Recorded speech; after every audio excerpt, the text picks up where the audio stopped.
Ladies and gentlemen, the Massey University graduation ceremony is about to begin. Please stand for the official procession.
Kei ino I tātou.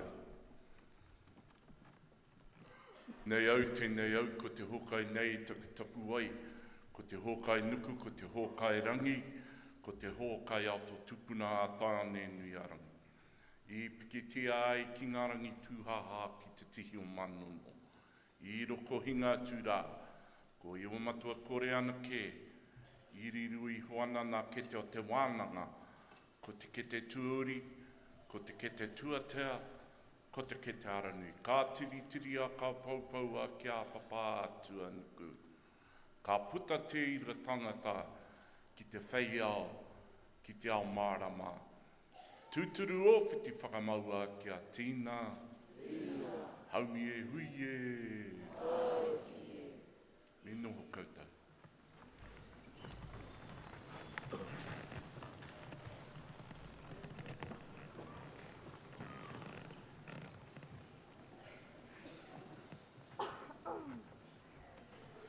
Werohea ki papa atua nuku, werohea ki tai.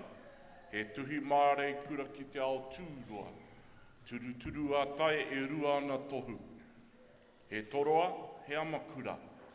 Turu a uta, he huia tana tohu. Hakarongo ki te huia e tangi mai nā hui, huia. Huia ki runga, huia ki raro, huia ki roto, huia ki waho. Huia te here tangata e tākea mai hawai ki nui, hawai ki roa, hawai ki pāmamao. Ka rongo te pō, ka rongo te ao, ka ao, ka awatea. Reira tuatahi māku, ka mihi tonu ki te kaihanga o te rangi o te whenua, ko ia te timatanga, ko ia te hakamutunga o ngā mea katoa. Kororia, hareruia ki tona ingoa tapu rawa. Tuarua ki ngā mate, ki ngā aitua o koutou, o mātou. Te maha o rātou, ko huri tuara ki a tātou katoa. Ki a rātou o te kāhui wairua, haere koutou. A moi mai rā, I roto te ringa kaho te atua. Nā I homai, nā I tango, a whakamoimiti tia ai hoa. Nō reira rātou ki a rātou, te hungamate ki te hungamate, tātou ngā waihotanga o rātou mā, ka huri anō. Ki a tātou nei kuini Māori, me ki, tūheitia ki te rangi, Nā waihono, te pō ki te whenua, no reira ka mihi tonu ki o tātou nei kuini Māori. Me te kāhui āriki, ka noho ana ia i runga te āhurua tapu o ngā mātua o ngā tūpuna. Ka mihi tonu ki a rātou me ki rire hau pai marire. Nō reira ka huri anō ki a tātou katoa i roto tēnei whakapōtaetanga o ngā tauira kua tai. Nā kei a koutou ngā whānau, nā mokopuna kua tai, i raro te karanga o tēnei kaupapa, mai ngā hau e whā, a tēnei te mihi a ngā ti whātua, ki a koutou haramai, a whakatau mai rā. Haere mai i roto tēnei rangi a tāhua, aha ko te hau, aha ko te ua, nā, ka puhia nei te hau, me ki a mātou nei tūpuna, he aha te hau e wawara. I roto tēnei rangi, nā, anei, ngā tauira kua tai, ki te whakapōtai ngā tohu ki a rātou. Nō reira, ka mihi tonu ki a koutou ngā tuara o ienei i roto tēnei kaupapa. Nō reira, kāre e whakaroro nā mihi. Nō reira, ki a koutou ngā mātua, ngā whaia, ngā tuakana, ngā taina, ngā mokopuna. Kua tai atu ki tēnei wāhi me ki te raki pai whenua, ki taka apuna, nei rā te mihi ki a koutou. Mihi tonu ki a mātou nei whanaunga, o ngā te pāwa, o ngā tai, ira te kauarau āmaki, nā mana whenua hoki o tēnei taha, o te piriti, no reira ka mihi tonu ki a tātou katoa e huitahi nei. Me ki ana te kraipitire, anō te pai, anō te āhuareka o te nohoanga ngā taina me ngā tuakana i roto te whakaaro tahi. Ko tēnei tērā, nō reira mihi tonu ki a tātou huri no tēnā koutou, tēnā tātou katoa.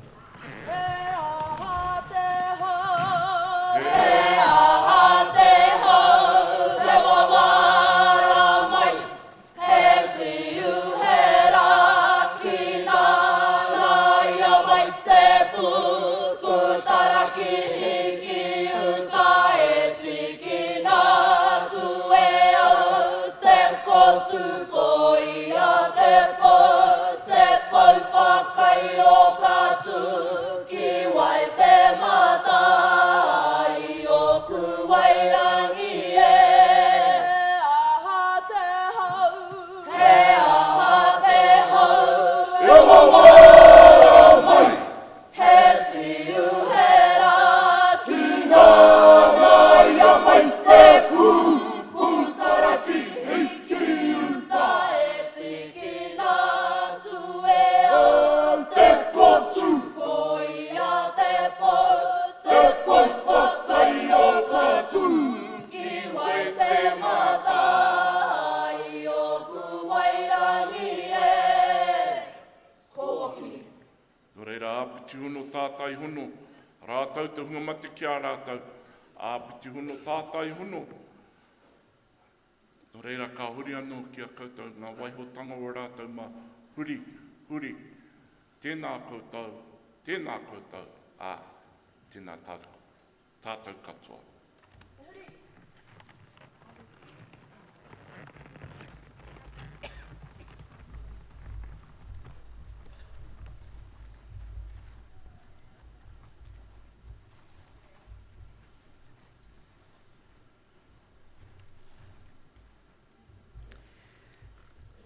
Kei te tautoko mai te reo karanga ki te mana whenua, ngā te whātua, ngā mihi ki a tātou.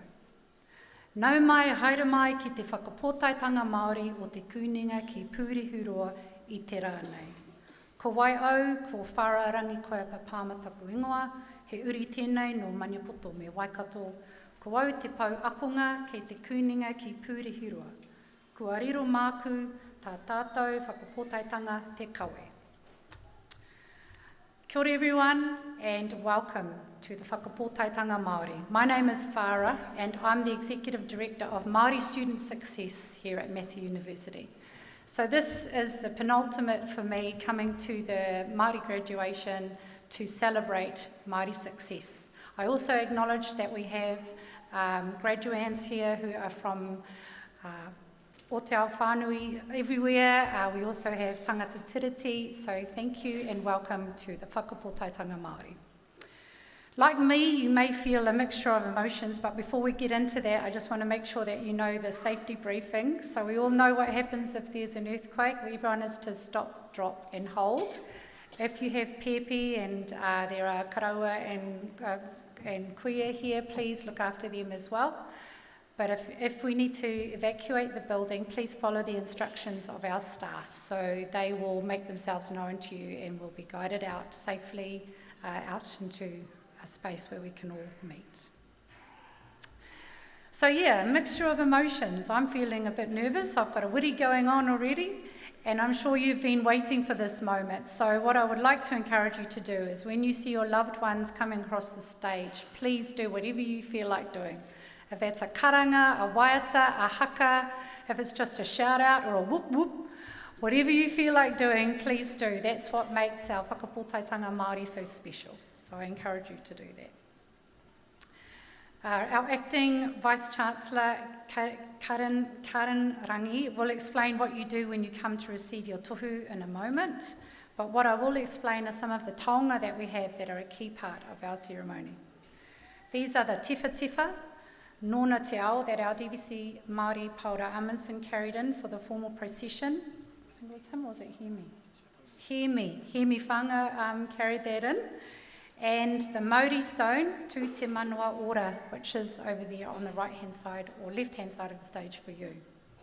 Nōna te ao in this context represents an emphatic encouragement to graduates of te Whakapōtaetanga to lead from the front in your own distinct way. The Maori stone, tū te manua ora, recognises the prominence of Māori or life force in te ao Māori and the importance of the responsibilities that mana whenua uphold and their role as kaitiaki or guardians of that Māori. Please don't be afraid to touch tū te manua if you wish as you cross the stage and pause for a photo.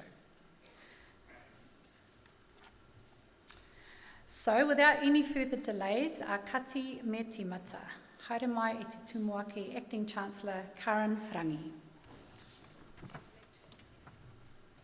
Kia ora ana tātou katoa, tēnā tātou katoa, Ngāti Whātua, tēnā koutou. I te au rangatahi o te kurukapapa Māori o te kōtuku, tēnā koutou katoa. Warm greetings to you all gathered here today. I now declare this congregation to be in session. Could you please stand and join us for the singing of the University Waiata?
Please be seated. Ko te rā te ia I a kono I Yehova, e kia reka reka tātou, e kia pere pere kawana. Tēnā tātou katoa, ko ai au, ko Karen Rangi, no te au inua o Rakahanga Manihiki Rarotonga Aitutaki. And I'm very proud to be here as the Pro-Chancellor of Te Kunenga ki Purihuroa Massey University. To the Vice-Chancellor, members of the Massey University Council, the university community, the Ōteha Campus Graduation Committee, distinguished guests, graduands and whānau. As I said, I'm a member of the Massey University Council, and in this role, with my colleagues from Council, we're responsible for setting out our strategic vision and guiding the university's management to make sure we deliver excellence in education. And it's my great privilege to lead this ceremony today. This week, Massey University is awarding qualifications to a total of 1,530 graduates across 7 ceremonies here in beautiful Tamaki Makaurau.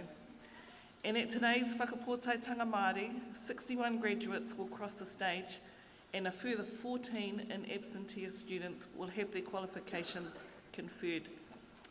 As I stand here with you this morning, I'm reflecting on my own graduation ceremony way back in 1993, a long time ago, when I crossed the stage to receive my Bachelor of Business Studies in Accountancy as the first in my family to receive a university degree. It's a pretty fuzzy reflection because I don't remember much about it at all. I don't remember the Chancellor's address, I don't remember the guest speaker, I don't even really remember receiving my degree.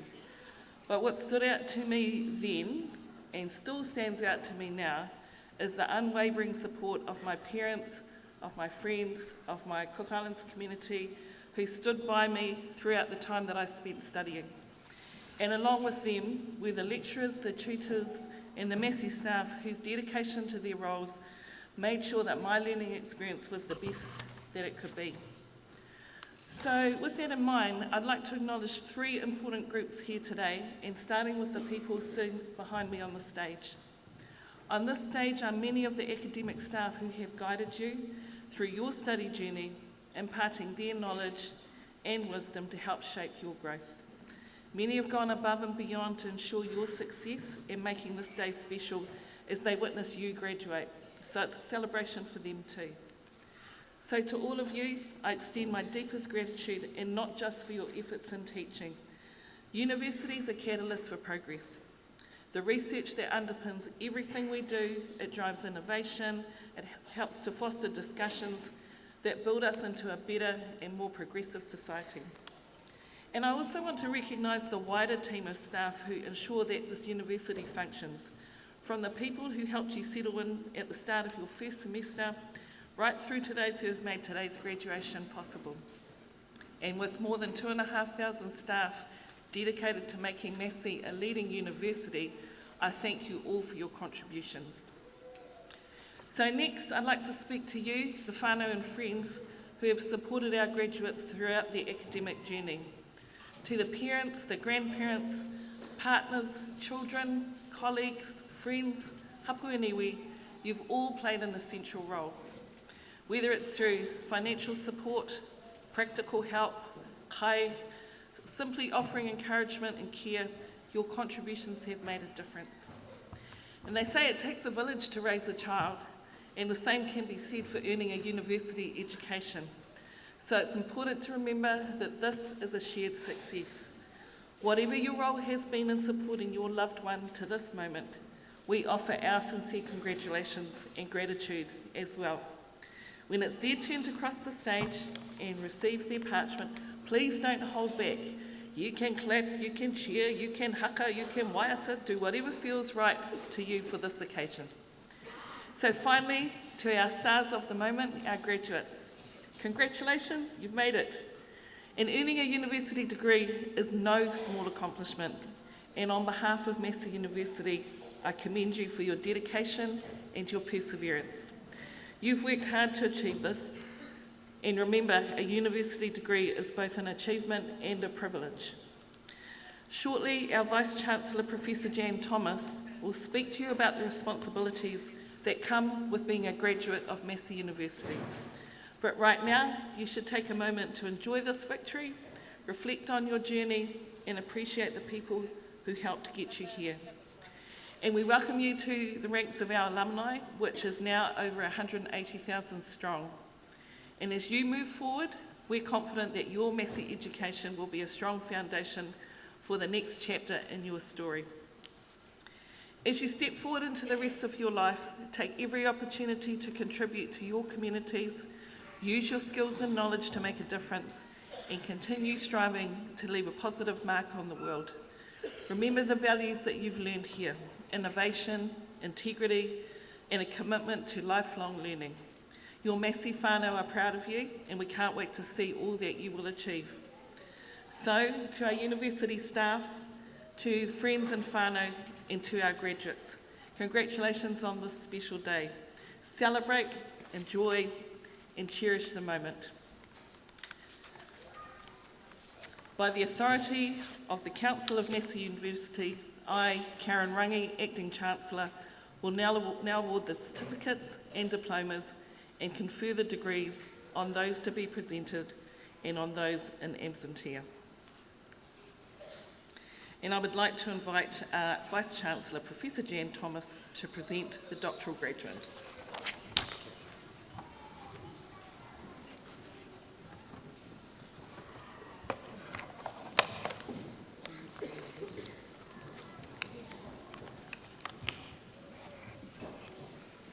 Chancellor, a doctorate, either a PhD or a professional named doctorate, is the highest research degree awarded by the university. The successful completion of a doctorate represents a significant achievement through the submission of a sustained piece of research expressed in the production of a written thesis of no more than 100,000 words, or a creative work of equivalent size and scope, or via a series of publications. Candidates are expected to make an original contribution to knowledge in a specific field of study. Candidates will typically spend 3 to 4 years of full-time research solving a problem or addressing a particular set of questions. An international panel of experts then examines the resulting body of work through both written and oral examination. Doctoral research is challenging and represents a huge commitment to advancing research and scholarship. We honour the achievements of our doctoral graduates by inviting them to come onto the stage, thereby formally welcoming them into the academic and scholarly community and acknowledging their entitlement to be called Doctor. Acting Chancellor, I have the honour to present for graduation in the degree of Doctor of Philosophy the graduand I am about to name. Jeanette Louise Hasty.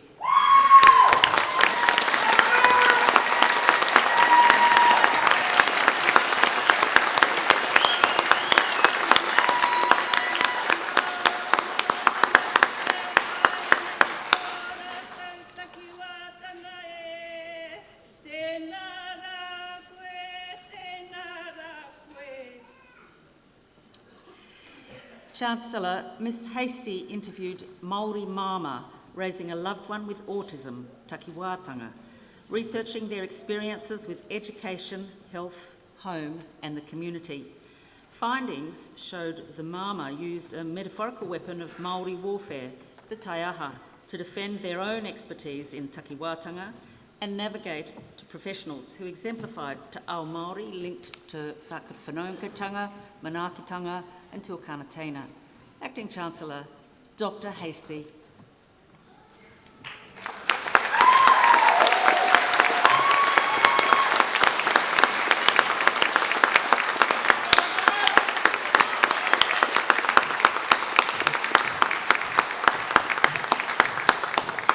Thank you, Acting Chancellor.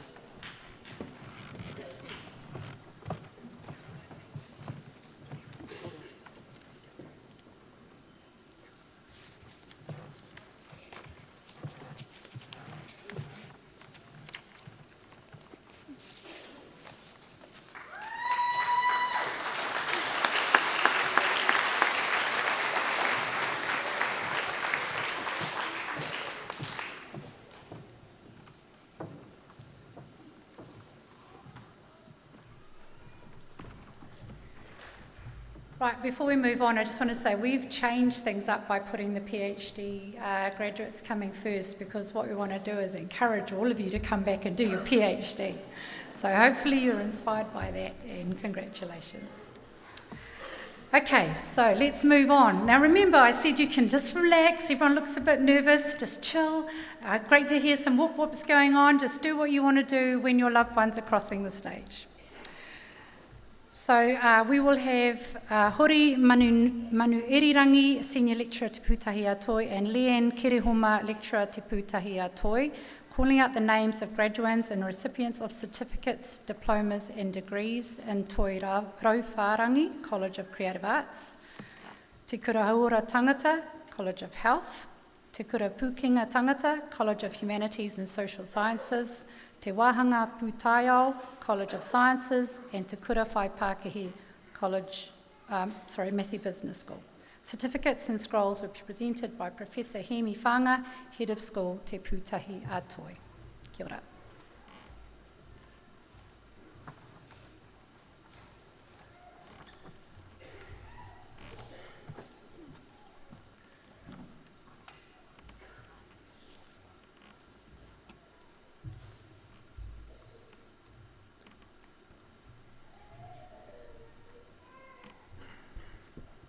Acting Chancellor, I have the honour to present for graduation in the degree of Master of Māori Visual Arts the graduate I'm about to name. Ashley Elizabeth Zimmerman, Ngaitahu, First Class Honours.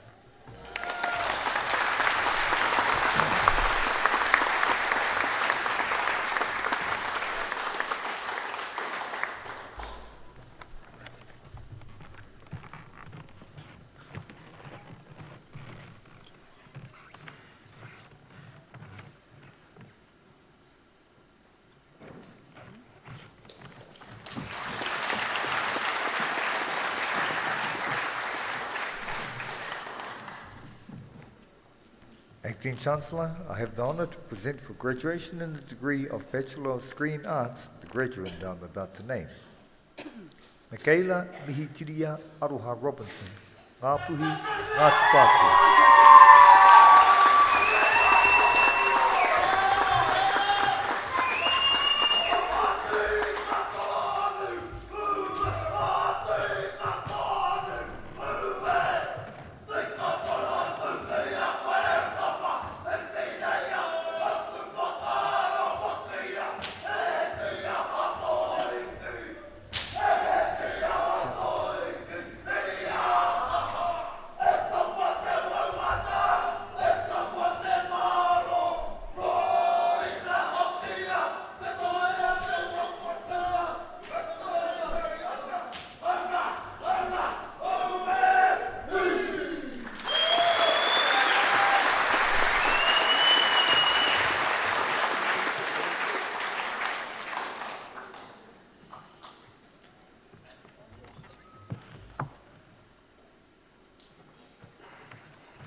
Acting Chancellor, I have the honour to present for graduation in the degree of Master of Applied Social Work the graduates I'm about to name.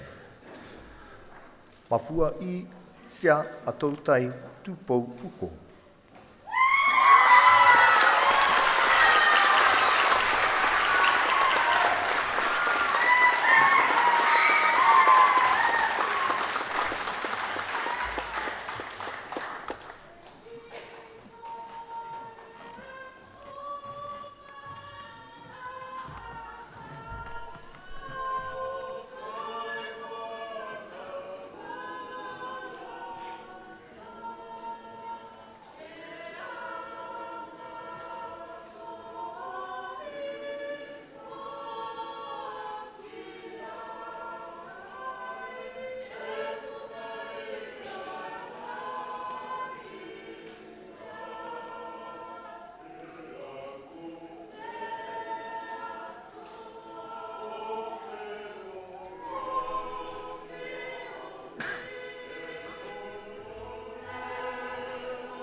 Leanne Sarah Tatana, Ngāti Kuri, Te Pātū, Ngā Puhi, Ngāti Kahu, Ngā Iteranga, First Class Honours.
Acting Chancellor, I have the honour to present for graduation in the degree of Master of Health Science the graduates I'm about to name.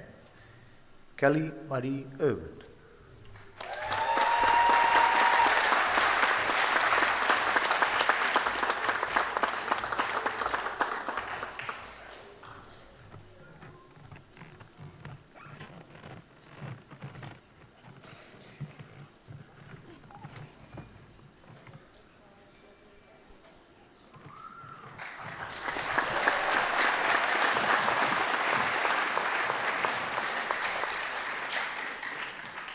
Natasha Kemp, Te Arawa Tu Haurangi, Hauraki, Pare Auraki, Ngāti Tamatera.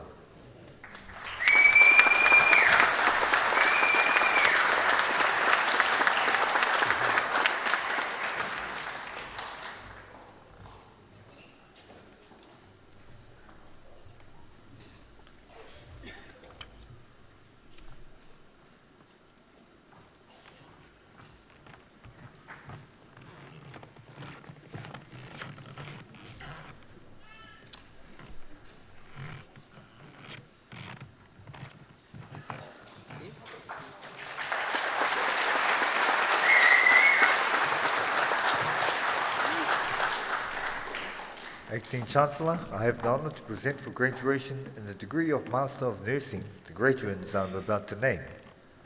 Chloe Ruth Maiva, Te Rarawa, Ngāti Kuri, Ngāi Takoto.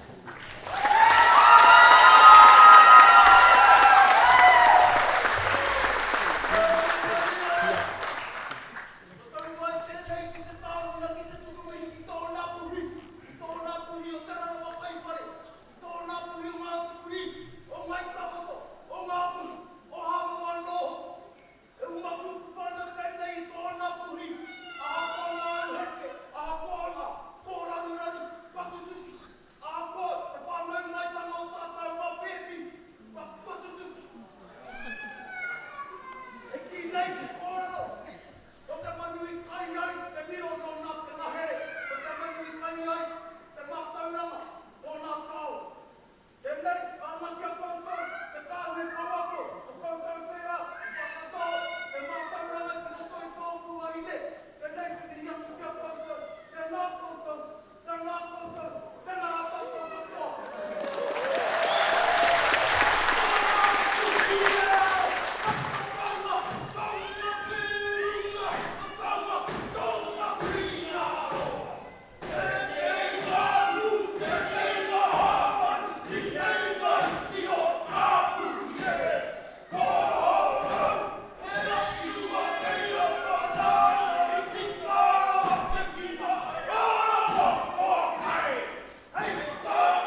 Priya Shahi.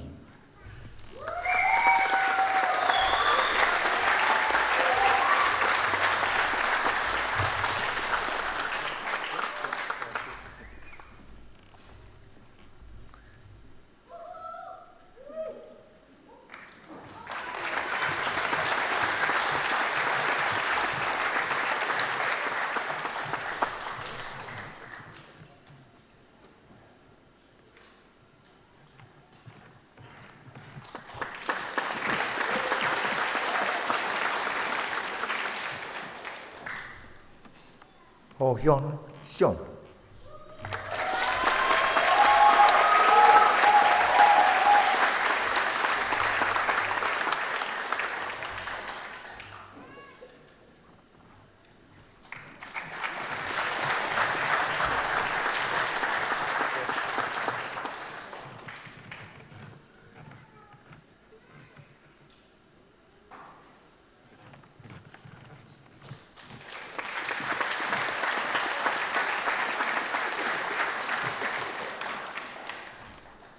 Acting Chancellor, I have the honour to present for the Postgraduate Diploma in Nursing the candidate I am about to name.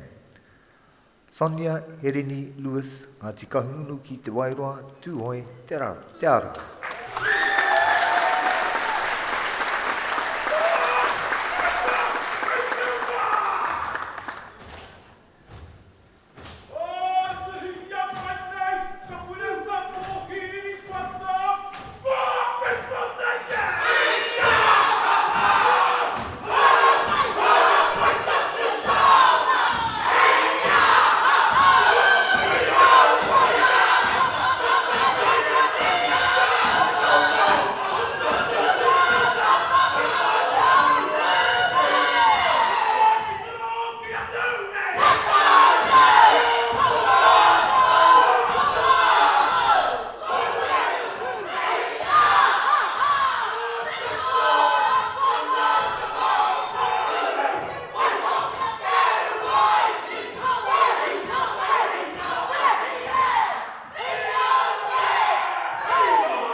Acting Chancellor, I have the honour to present for graduation in the degree of Bachelor of Health Science the graduate I'm about to name. Anyalish Tuilangi Leon Choi.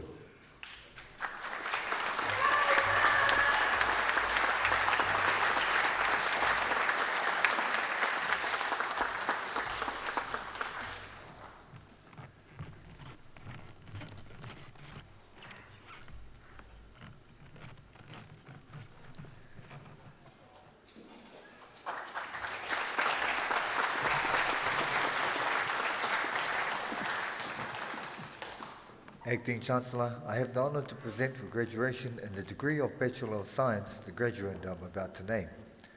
Anna Joyce Crawford Howard.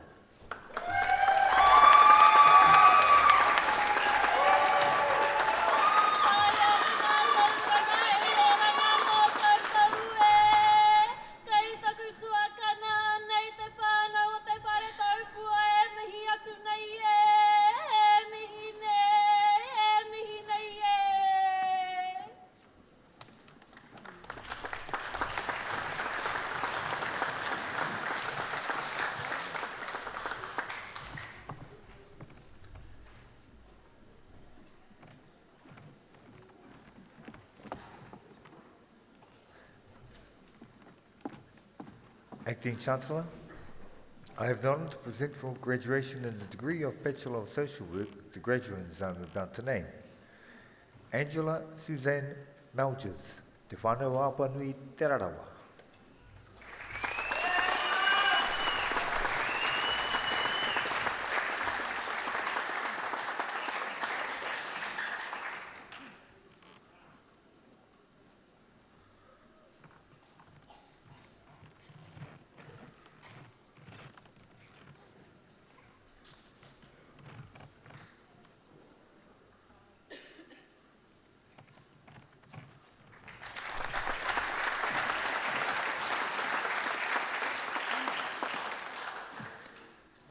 Ashley Michelle Minnie Petra Dalmo, Tuvoi.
Alicia Maria Tu'o, Ngāti Pikiao, Te Arawa, Ngāti Porou, Waikato.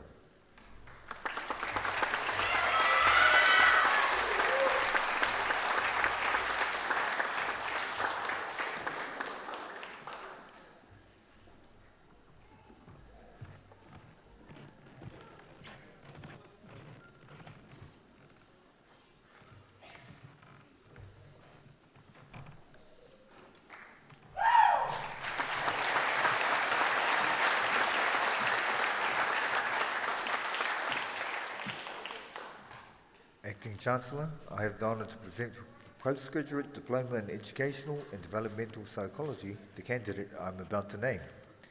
Gregory John Ratcliffe, Ngāpuhi Ngāti Kahu.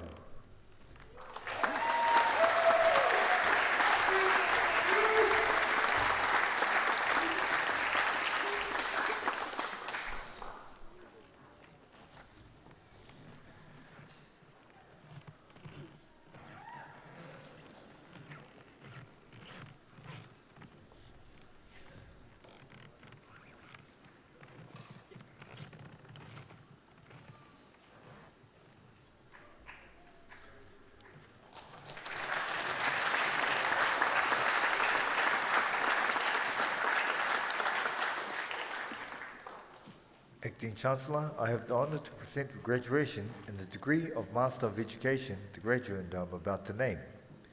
William Parekura Karate Nepia, Waikato Tainui.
Acting Chancellor, I have the honour to present for graduation in the degree of Master of Specialist Teaching, the graduate I'm about to name. Lea Tiana Peipei Tata Adams, Whakatohea Ngāpuhi with distinction.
Acting Chancellor, I have the honour to present for the Postgraduate Diploma in Education the candidates I'm about to name.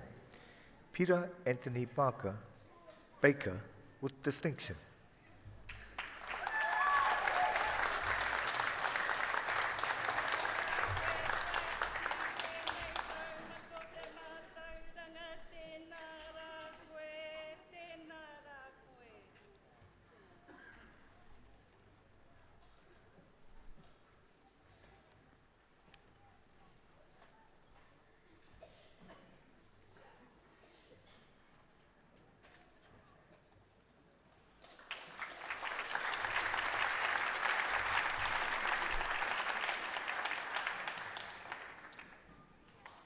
Martha Areau Teu Tungane Taia.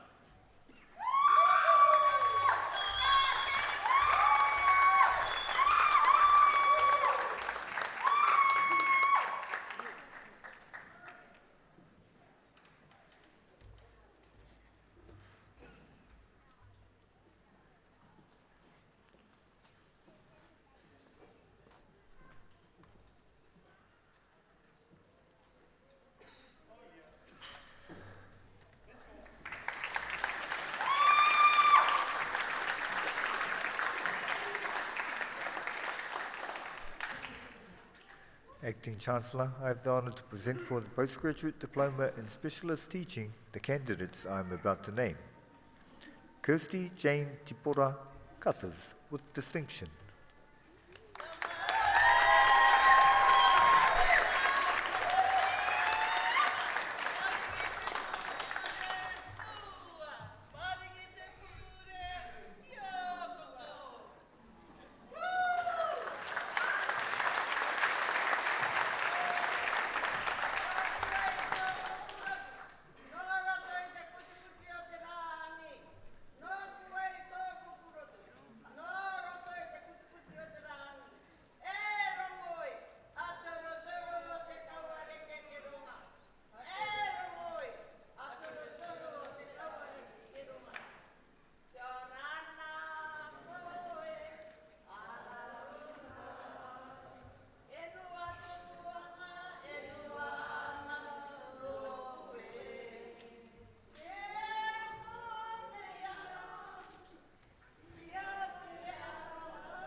Mary Ann Whakapōtaetanga, Ngāti Koroki Kahukura, Ngāti Porou with distinction.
Carissa K. Victoria Eparaima, Maunga Haruru, Tangitu, Ngāti Kahungunu ki te Wanganui a Orotu, Ngāti Porou.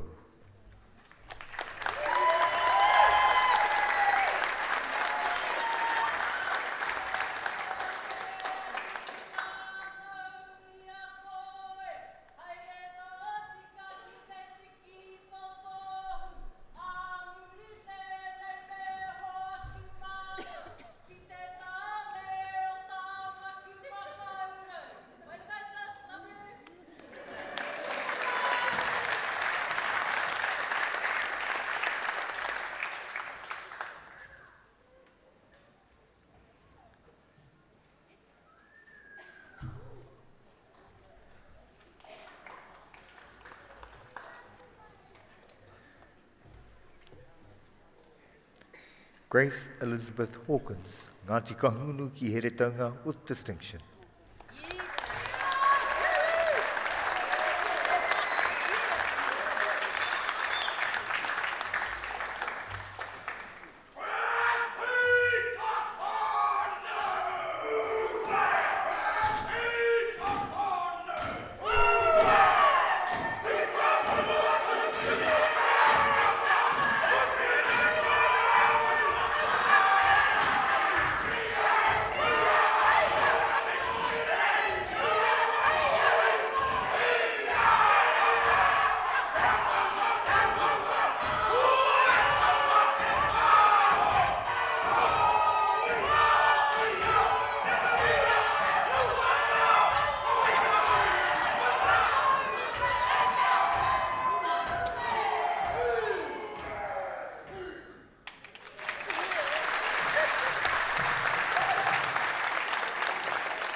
Christine Tracy Marsh, Ngā Puhi Ngāti Hine Taitokera.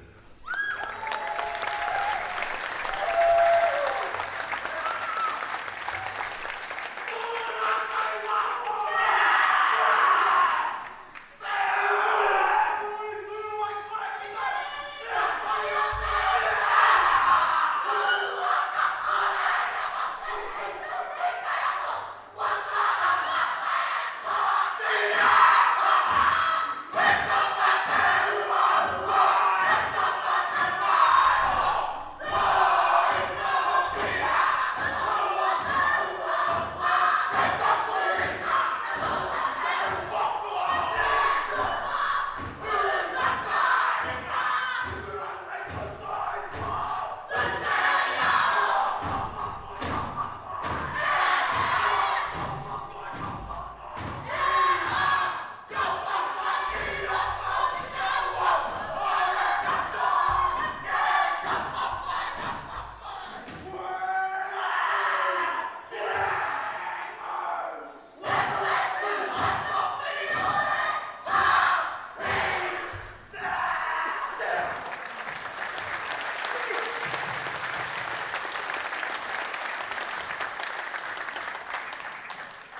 Arapera ani tātai woio tā ngaire, Ngāti Porou te arawa ngai tahu with distinction.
O sēnā tautari Ngāti Hine te taitokero.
Acting Chancellor, I have the honour to present for the graduation in the degree of Bachelor of Arts the graduates I'm about to name. Manu Richard Pipitolu Te Roroa, Ngāti Porou, Ngāti Pakaue, Uemutu Kōpaku.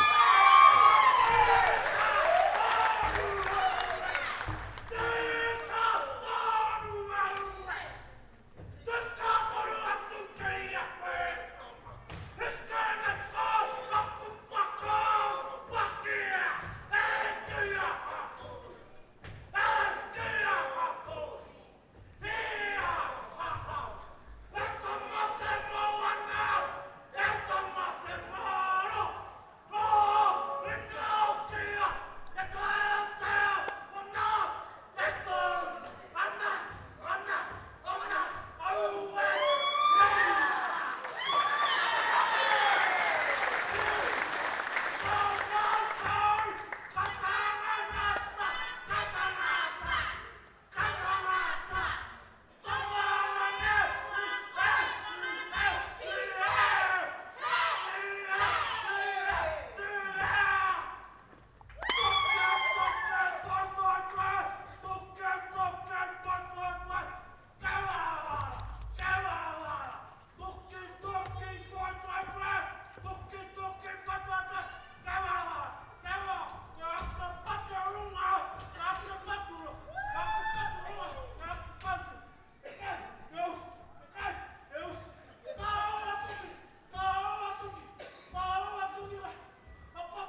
Taylor Jade Strong, Te Rarawa Ngāti Whātua o Ōrākei.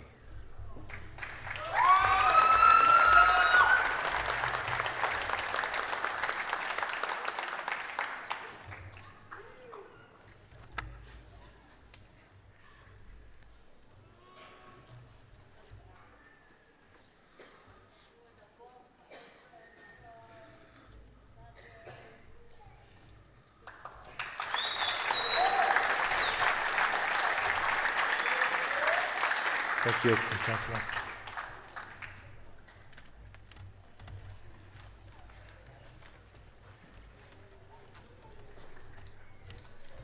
Oh, gee, need to catch my breath after all of that. So it gives me pleasure to introduce you to our guest speaker for today.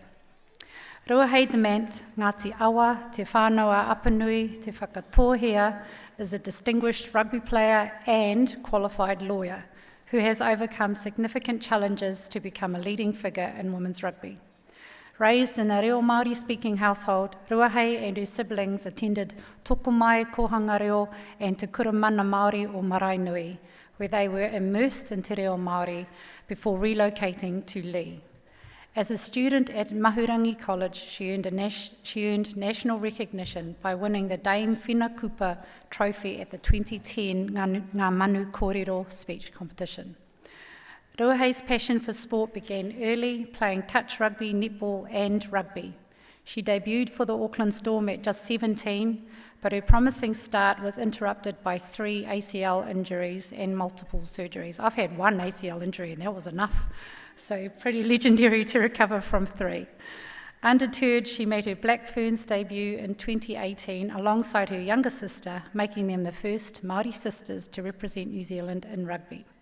She earned a Bachelor of Arts and a Bachelor of Law from the University of Auckland and has worked as a Deputy Registrar at the North Shore District Court and as a lawyer at Denton's Kensington Swan in Auckland.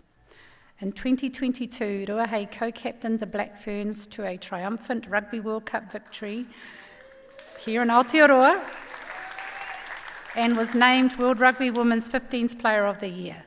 She also received the Calvin R. Tremaine Memorial Player of the Year and the Tom French Māori Player of the Year. In 2023, she was appointed a member of the New Zealand Order of Merit for her services to rugby. Ruahei continues to co-captain the Black Ferns and will lead the team as they head to England to defend their title at the upcoming Rugby World Cup. Kia ora, nau mai haere mai, Ruahei Dement.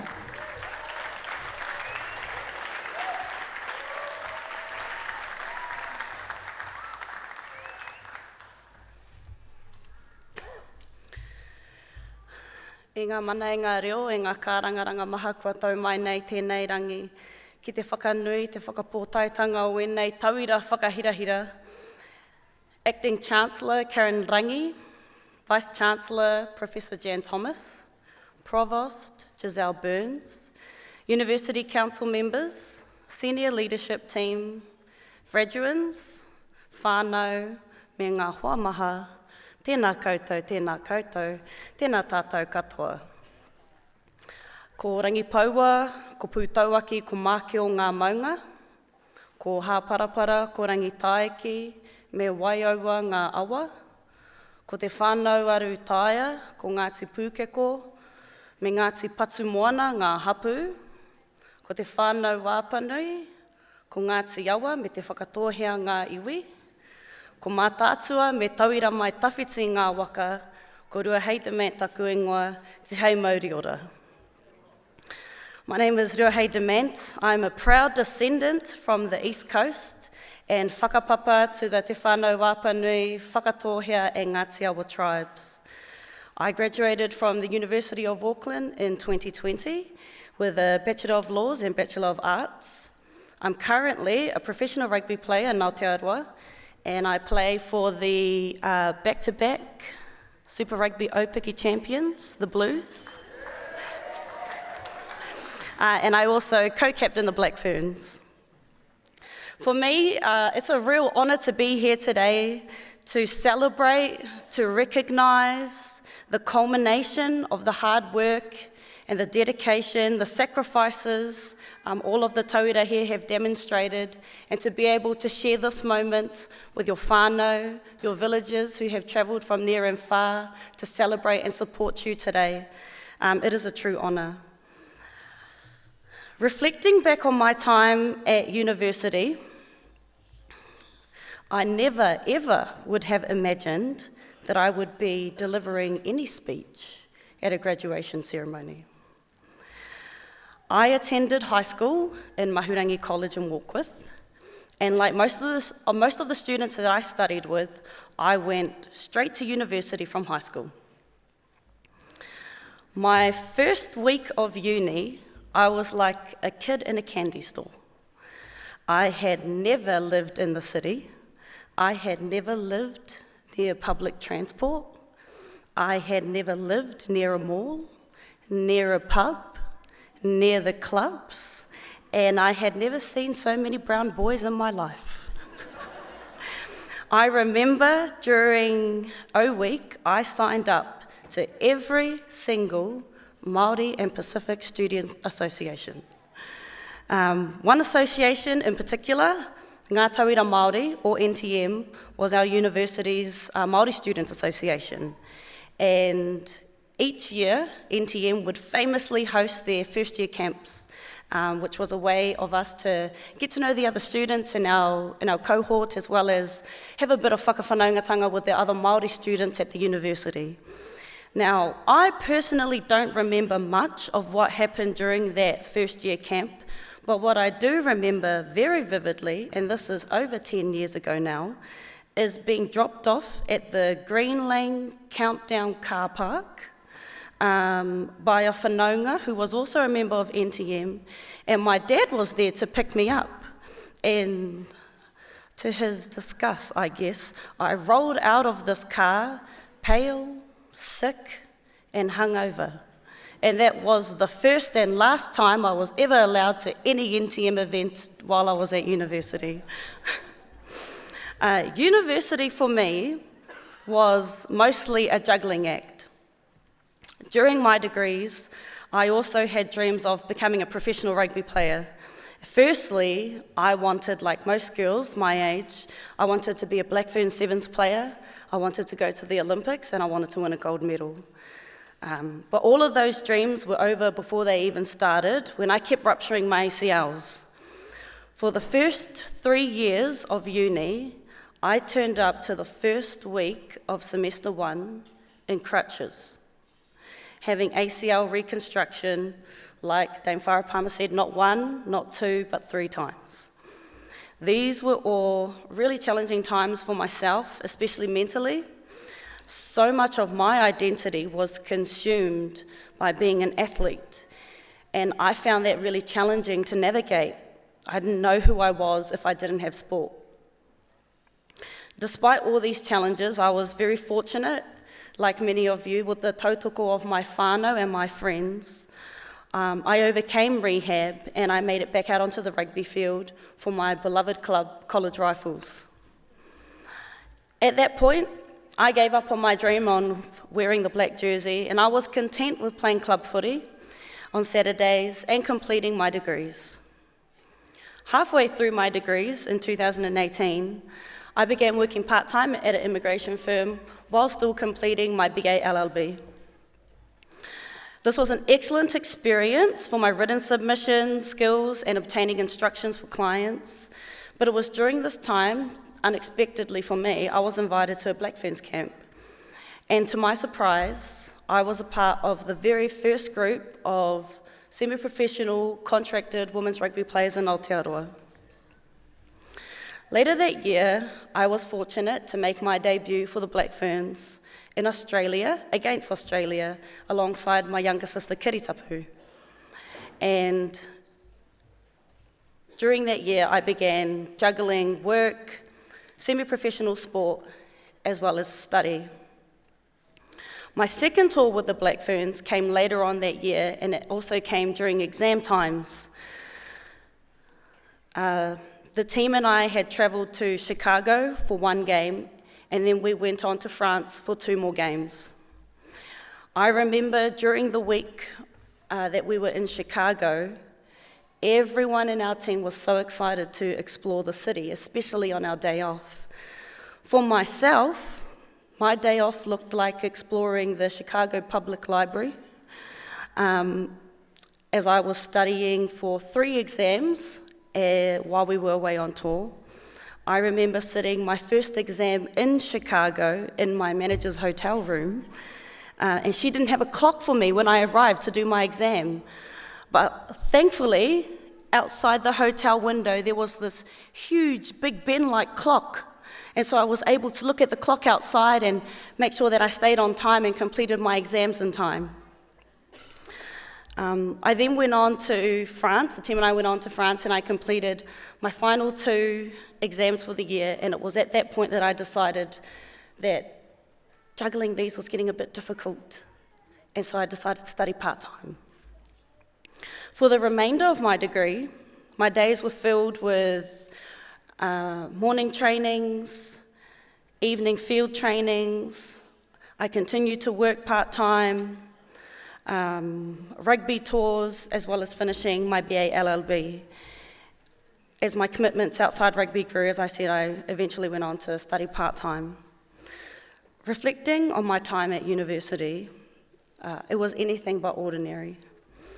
In addition to gaining my qualifications, I also learnt how to juggle multiple responsibility, like many of the women here today have, as I've seen and heard.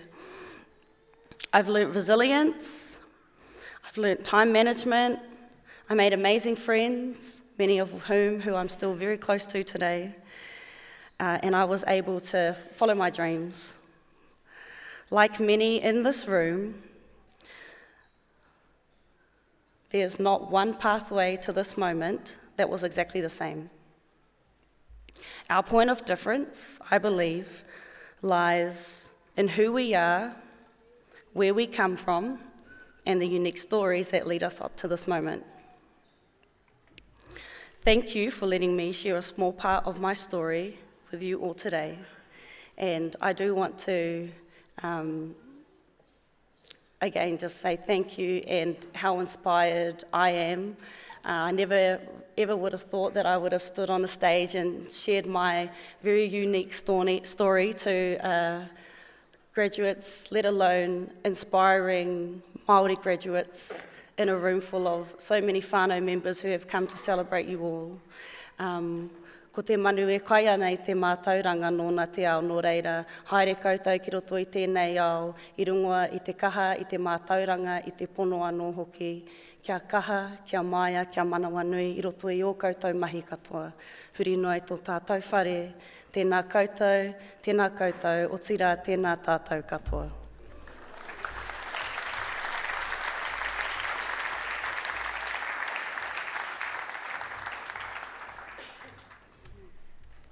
Kia ora Ruahei for that very, very humble kōrero. I'm sure she is downplaying all of those amazing achievements, and I'm sure everyone wants to know, are you going to win the Rugby World Cup? Yeah, going to try. Things that I got out of that was she was talking about juggling. We all juggle. A lot of you would have probably done your studies by distance or juggled jobs, whānau, and other responsibilities, so everyone can relate to that. This idea of resilience and just getting back up again and keeping on going, irrelevant whether you didn't pass an assignment, just keep on keeping on. And who we are, our whakapapa, is our superpower. So kia ora, thank you very much for that amazing, inspiring kōrero. So I just want to thank everyone for their patience and attention. We're going to move on to the next group of graduands who will celebrate, and we want you to continue their energy as we celebrate their achievements. We will now continue with the conferment of degrees and the award of diplomas and certificates. Kia ora.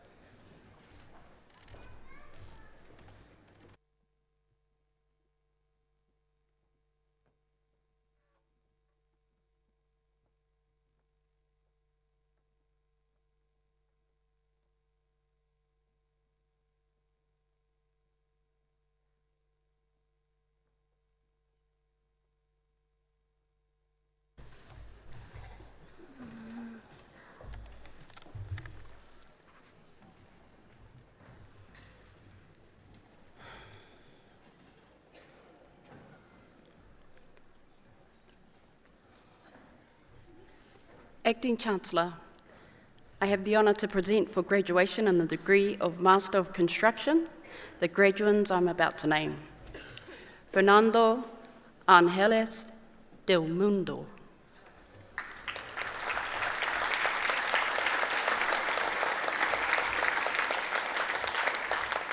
Norte, Philippines.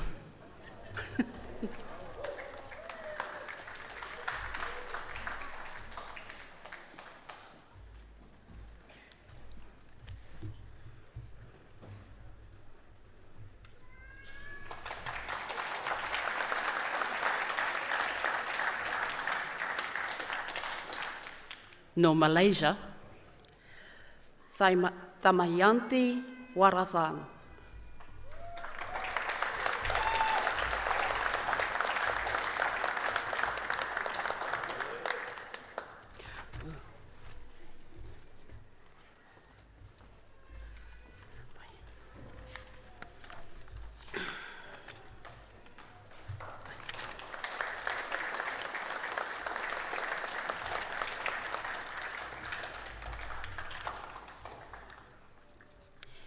Acting Chancellor, I have the honour to present for graduation in the degree of Master of Information Sciences the graduate I'm about to name, No Haina Runju Wei.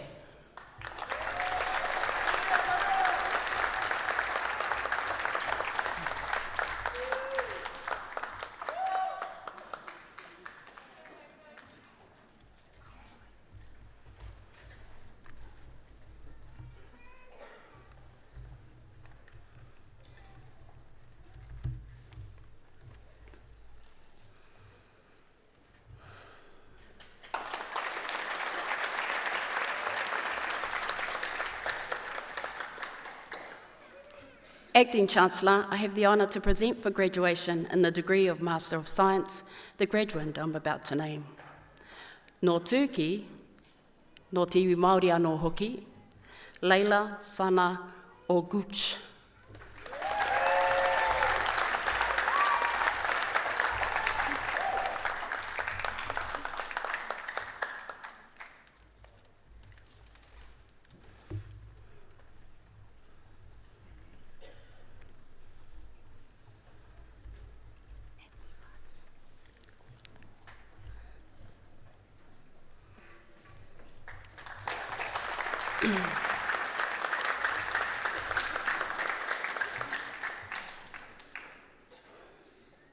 Acting Chancellor, I have the honour to present for graduation in the degree of Bachelor of Science with Honours the graduate I'm about to name.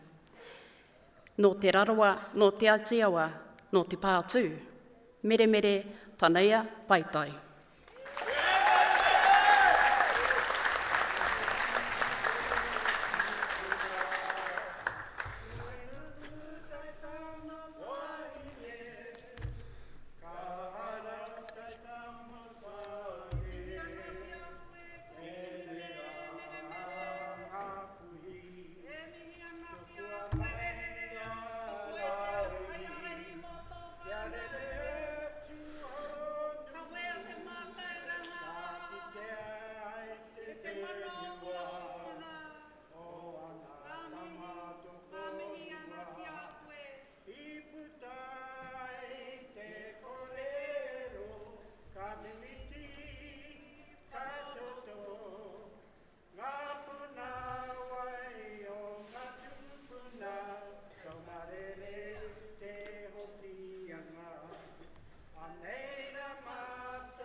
Acting Chancellor, I have the honour to present for the Graduate Diploma in Facilities Management the candidate I'm about to name. Nō te whakatōhia, John Adam Williams.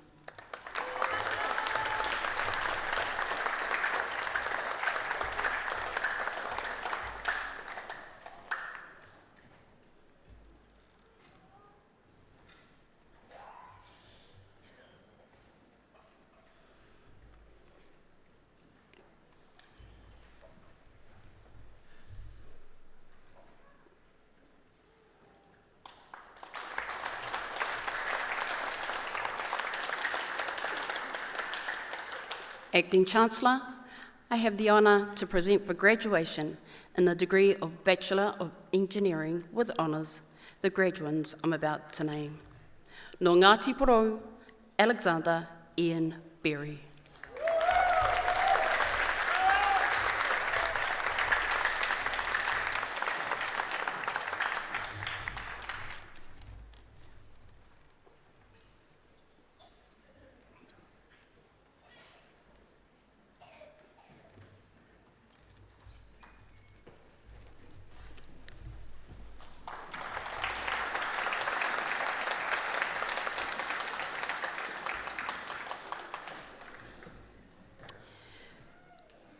Nō Ngāpuhi, nō Te Aroa, Te Ahua nei, nō Kotirana, William James Whātantoki.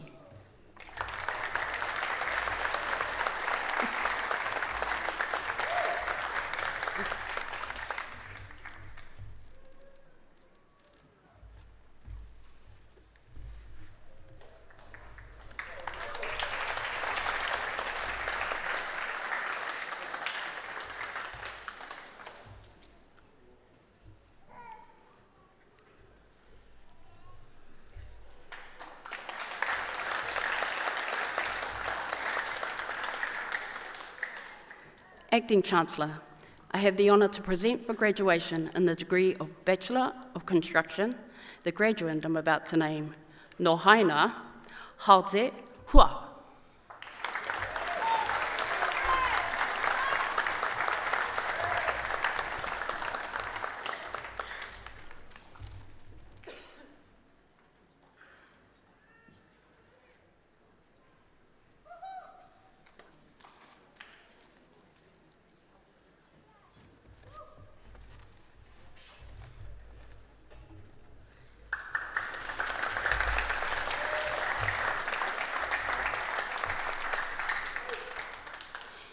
Acting Chancellor, I have the honour to present for graduation in the degree of Bachelor of Science, the graduands I'm about to name. Nō Ngāpuhi, Mackenzie Alessandra Eddington.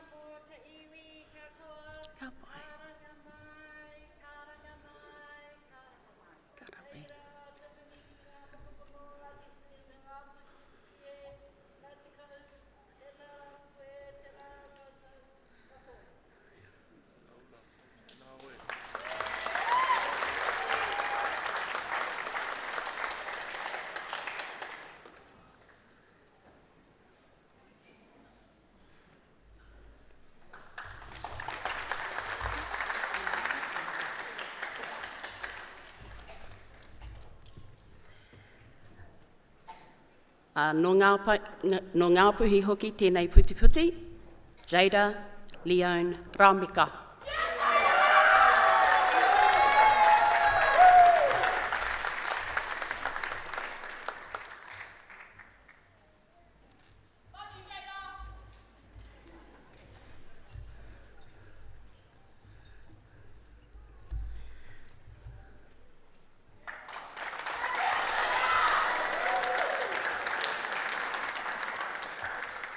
Nō Hong Kong, Hui Ying Wong.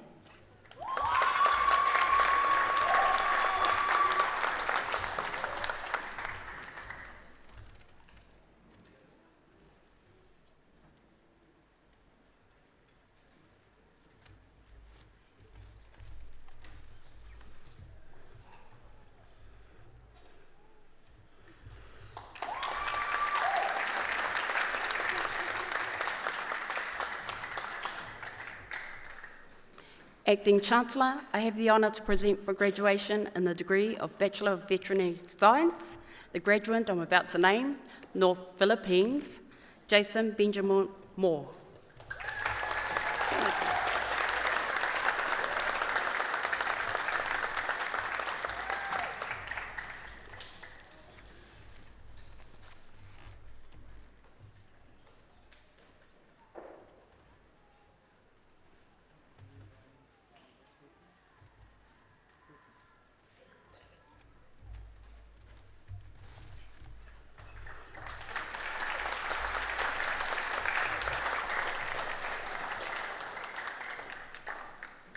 Acting Chancellor, I have the honour to present for graduation in the degree of Master of Business Administration, the graduate I'm about to name.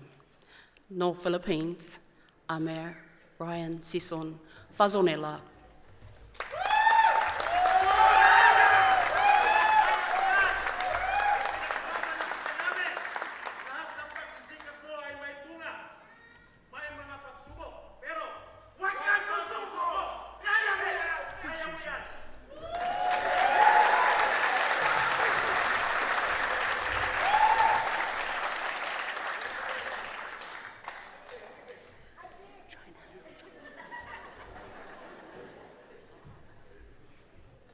Acting Chancellor, I have the honour to present for graduation in the degree of Master of Business Studies, the graduate I'm about to name, No Haina, Hui Zhu Zhang.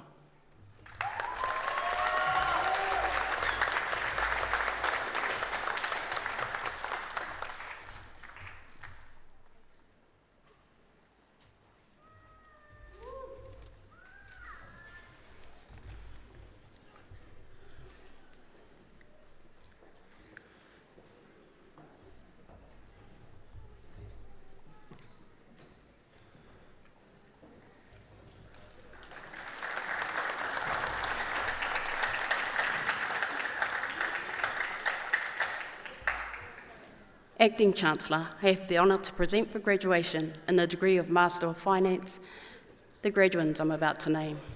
No India, Joan, Maria, Pantaleon, Coelho.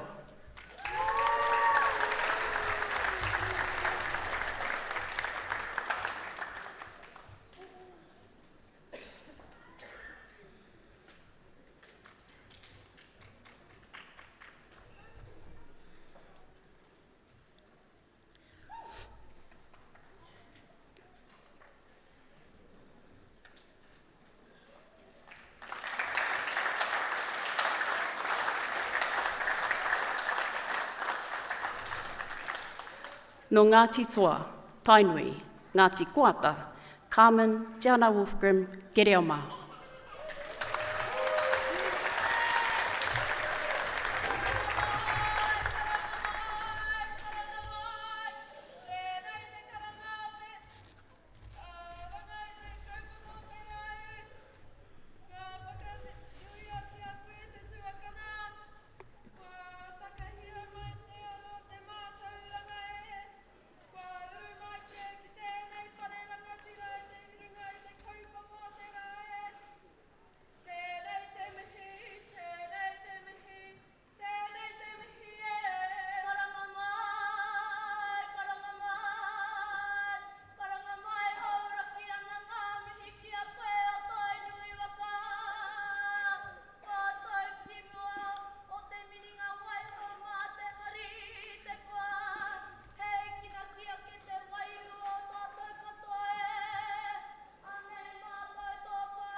No haina, Runyan Shu.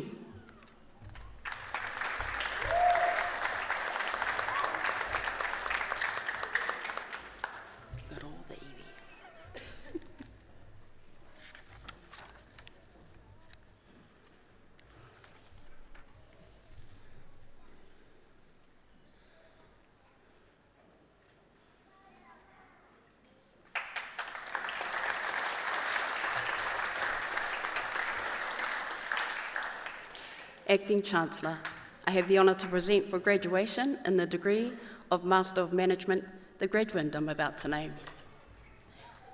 No ngai tahu, Ngāti rangi wewehi, Ngāti whakaue, Ngāti kearoa, Ngāti tuara, Ngāti rongomai, Ngāti pikiao, Ngāti kahungunu ki te wairoa. Shina, hawea, wairea.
Acting Chancellor, I have the honour to present for graduation in the degree of Bachelor of Business the graduands I'm about to name.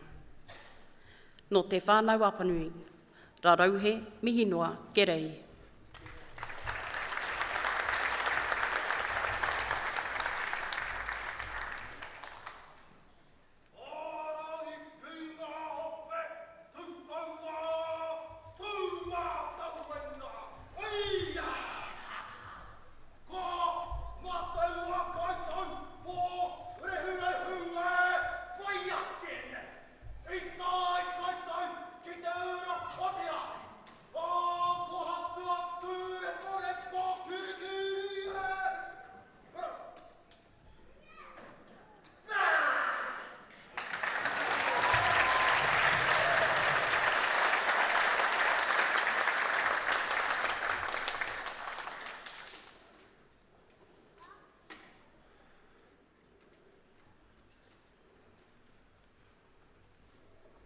No Korea, Sing Yan Lee.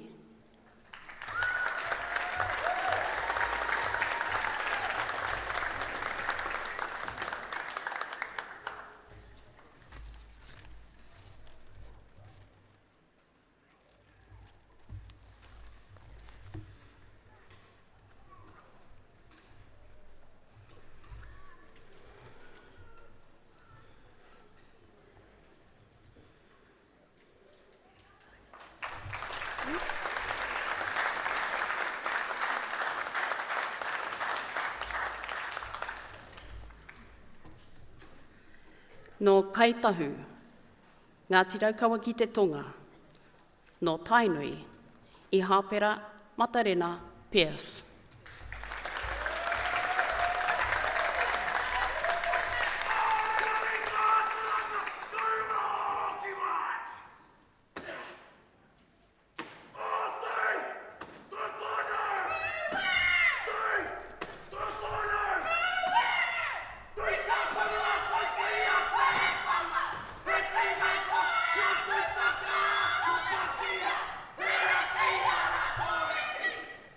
Hey!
no Haina, no Peru, Naomi, Malenka, Reyes, Dolanto, Massey Scholar.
No Ngāti Awa, Ngāti Piki Ao, Muaupoko anō hoki, Brendan Anton Smith.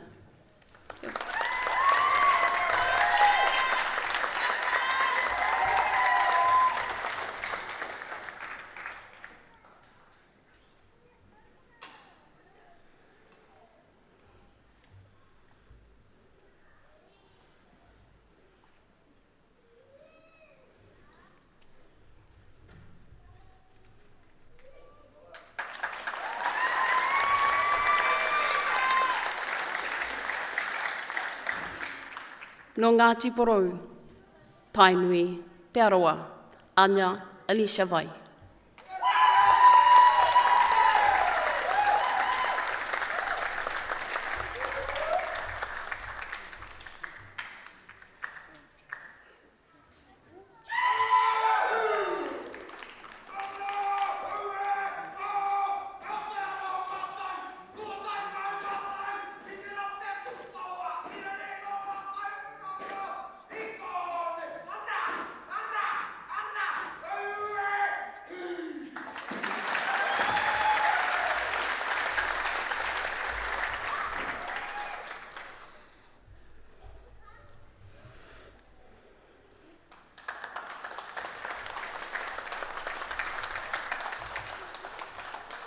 No Haina, Ju Tong Wang.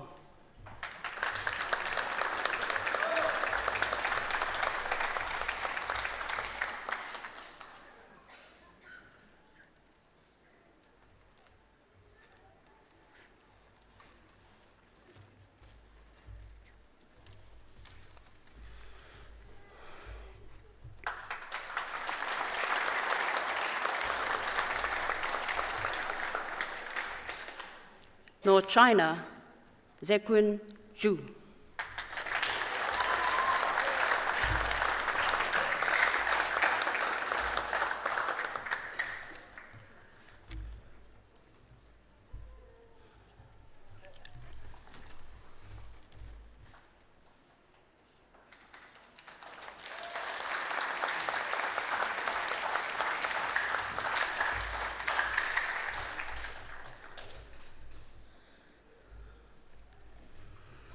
Acting Chancellor, I have the honour to present for the Diploma in Business Studies the candidate I'm about to name. No Ngāpuhi, no Te Motu o Samoa, Sade, Alice, Catherine, Rimoni, Samson, Makoni.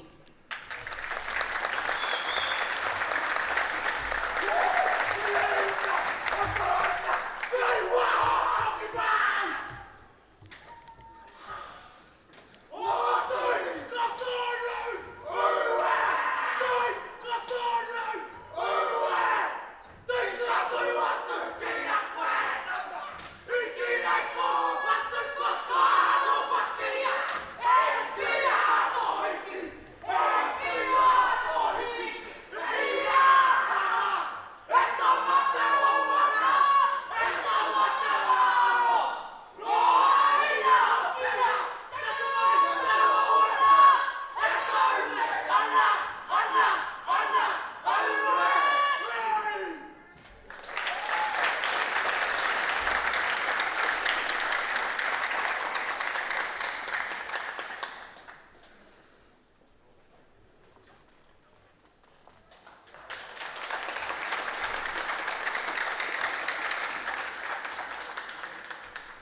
Acting Chancellor, the degrees are also conferred and the certificates and diplomas are also awarded to those who are in absentia. Thank you, Acting Chancellor.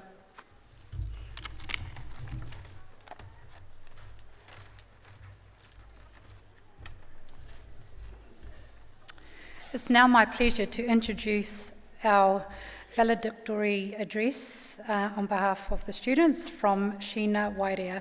Sheena Wairea was born and raised in Rotorua and proudly represents all her iwi that you would have heard as she crossed the stage.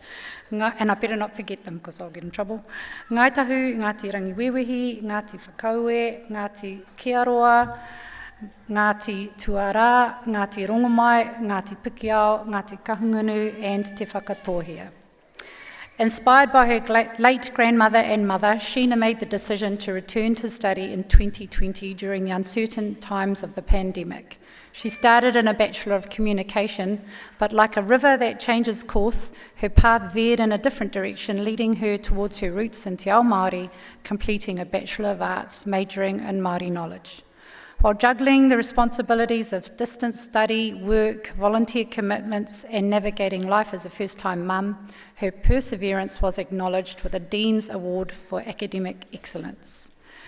With previous professional experience in marketing, Sheena then stepped into postgraduate study, enrolling in a Master of Management with a specialisation in marketing, allowing her to weave together her work experience and her academic learning. Since completing her studies, Sheena has used these skills to support her hapu, her iwi and local organisations, taking the tools in her kete into the boardroom as well as everyday life. She shares this journey with her partner and their 2 daughters. Please welcome today's valedictorian, Sheena Wairea.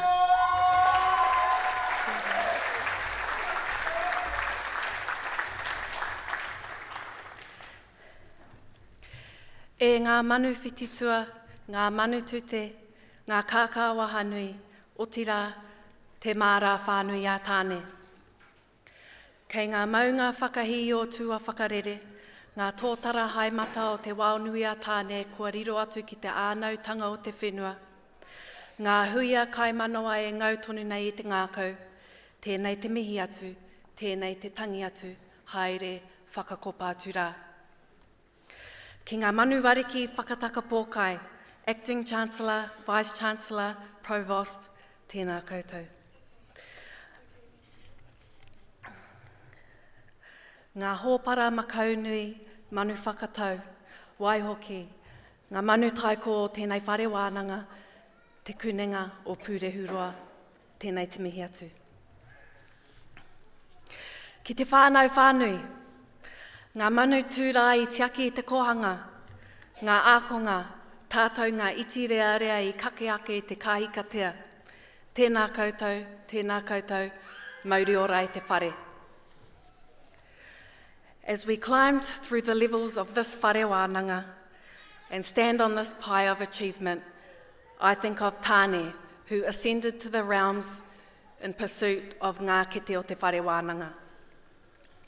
Like Tāne, we each had our very own challenges, and like Tāne, we were not alone in our pursuit.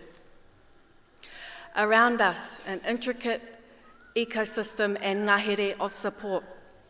O tātou tōtara haimata kua riro atu ki te pō, our great ones who have passed, the stakes standing beside us, helping us to stand upright. Ngā tōtara o te ao kiko kiko, ara ko ngā kahi katoa, ngā kauri, ngā rātā tike tike.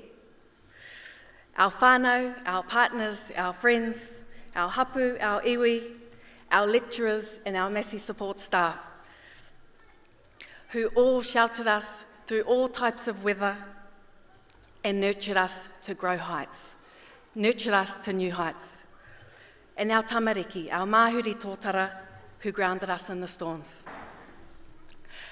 E kore rawa te wao nui o mihi engu, ka kete kete, ka kaukau, ka kuku, ka tangi, te mara o tāne, mo ake tonu e. The songs of gratitude from the full breadth and extent of the great forest of Tāne will never fall silent. It chatters, hoots and coos. The chorus of the entire forest will never cease. My journey at Massey started in 2020, and that same year it almost ceased. I lost the most influential person in my life, my tōtara haimata, my mum. Her passing left a huge stillness and silence in my world, but within that silence, I heard a karanga, a call urging me forward. Fast forward to 2022, I became a mother myself, and through the chaos in the aroha, I found a new reason to strive. Loss and motherhood shaped my feathers. They gave me lift and they gave me meaning. And I know that each of us have had our challenges and our headwinds along the way, yet we have found our way here.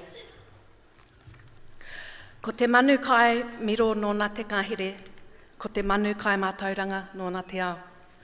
The bird that consumes the meadowberry owns the forest. The bird that consumes knowledge owns the world. We are those manu. The ruru, wide awake and in the dark after too many cups of coffee. The tea rairaka, who flitter around, starting an assignment at the last minute and hitting submit with a minute to spare. The ho miro, with an eye for detail, getting stuck on one paragraph and editing it 12 times. The tui, the wordsmiths, who can string a sentence together it could double up as a song lyric. And all of us, he manawa titi, who flew a long distance to land here today. Tātou ngā manu pipi kua manu pirere. As we step from the pie of this whare wānanga, let us continue to fill our kete of mātauranga, not for ourselves alone, but for our people, our pāhara keke, and our mokopuna yet to come. E te whare, mā te huruhuru e rere ai te manu, waihoki, mā te pakiaka e tū ai te rākau. With the adornment of feathers, the bird is able to fly, and the tree stands because of the roots. Thank you for being our feathers, that we may fly together on the winds of Tāwhiri Mātea and arrive at this moment. Thank you for being our roots, grounding us and being our foundations, so that we may stand tall in this space. Kua tau ngā manu ki te rongohua o ngā angitu, kia toitu ngā manu, kia toitu te tiriti. Tēnā koutou, tēnā koutou, tēnā tātou katoa.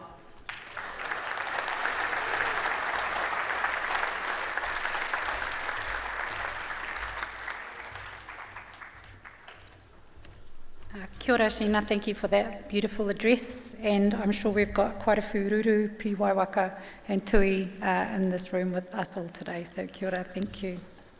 Vice-Chancellor, Professor Jan Thomas, will now address the graduates.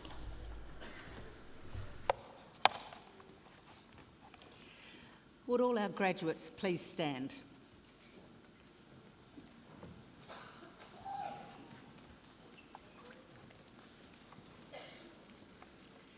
He honore nui te whakatau atu I a koutou, hei raukura o te kuninga ki pūre huroa.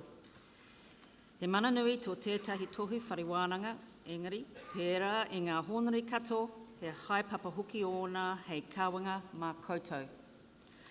Ko tāku kupu kia koutou, hei raukura, no te kuninga ki pūre huroa, kia mētia tērā I ākone e koutou, hei ōranga mōhau, hei ōranga huki mō te iwi. Ko tāku kupu anō kia mētia e koutou, ngā pukinga me te mātauranga I whiwhi ai koutou I runga I te pākaha, me te ponu kia tonu ki te ako, me te rāpu mātauranga mō ake tonu atu. Ko tāku kupu anō kia maumahara koutou ki ngā ākoranga o te kuninga ki pūre huroa mō te whaiaroha o tētahi ki tētahi atu. Te mea ai hoki ki ēra tangata kaore e whai ora ana pēra I a koutou. Ko tāku kupu anō kia āta whakaro koutou.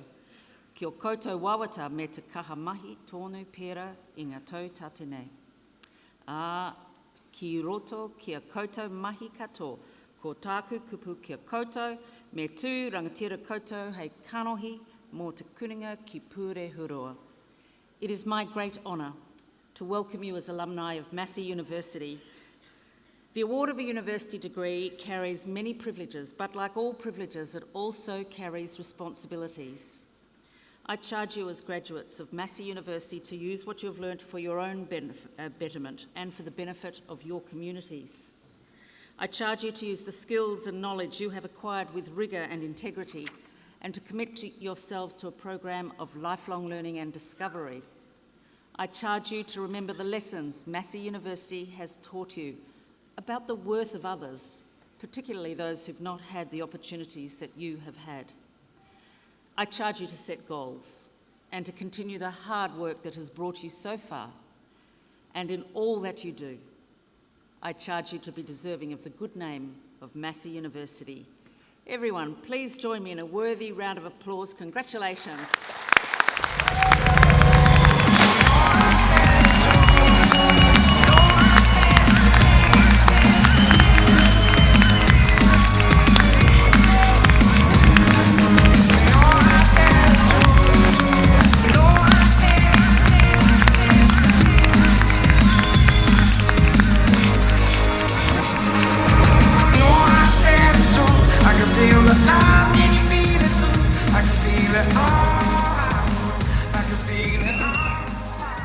You may now be seated. E noho. Thank you, Chancellor.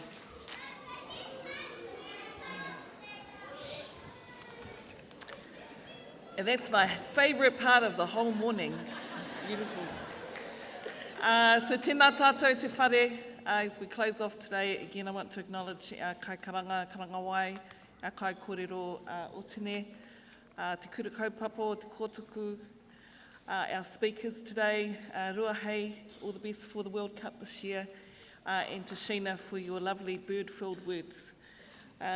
Congratulations once again to our graduates. At the end of the ceremony, guests are asked if you could please stay in your seats until the processions have left the auditorium, but please join us for some refreshments in the foyer. And the street procession will leave from the promenade outside the Bruce Mason Centre at 1 p.m. So I declare this congregation to be adjourned, and if you could please stand and join with us in singing the national anthem, God Defend New Zealand.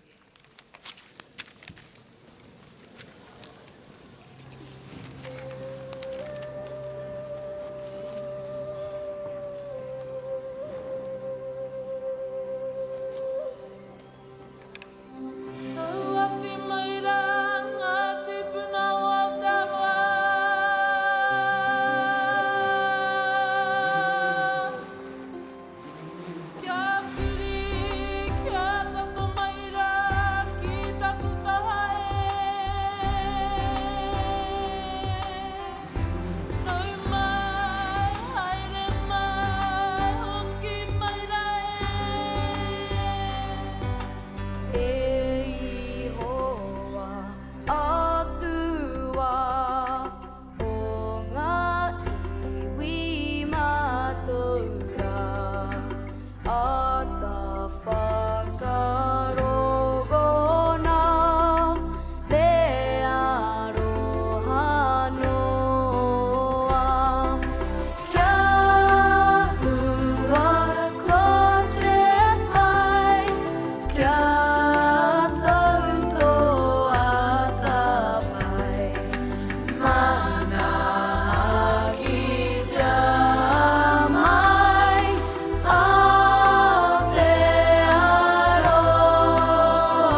Tēnā tātou katoa, ka whakakapia tātou nei hui, hei karakia mā tātou. Kei inui tātou. Te taua mai I runga, te taua mai I raro, te taua mai I roto, te taua mai I waho. Kia taua I te Māori tū, te Māori ora ki te katoa, tūturu o whiti whakamaua kia tīnā. Haumi e hui e! Nā mihi kia koutou katoa.